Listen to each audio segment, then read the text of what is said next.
নমস্কার, সোমাদা হোম কুকে আপনাকে স্বাগত। আমি আজ বানাচ্ছি আম তেল। এটা মুড়ি মাখার সাথে ব্যবহার করা হয়। মুড়ি মাখা কাকুরা এই তেল ব্যবহার করে, আর এই তেল বহুদিন পর্যন্ত স্টোর করে রাখা যায়। আম তেল বানানোর জন্য 20টা মতো কাঁচা লঙ্কা এবং একটা খোসা সহ আম নিয়ে ভালোভাবে ধুয়ে টিস্যু পেপারে মুছে নিয়েছি। কাঁচা লঙ্কা চিড়ে নিয়েছি আর খোসা সহ আম ছোট ছোট টুকরো করে কুচিয়ে নিয়েছি।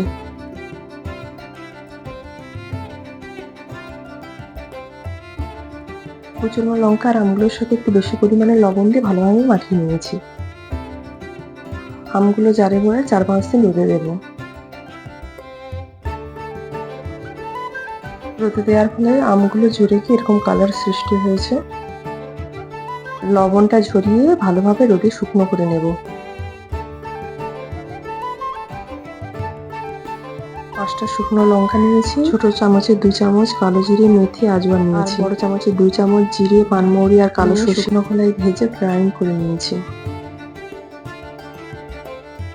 মশলাটা মিহি পেস্ট করার দরকার নেই, আধ ভাঙা ভাবে রাখতে হবে। সরষের তেল গরম করে ঠান্ডা করার পর ব্যবহার করতে হবে।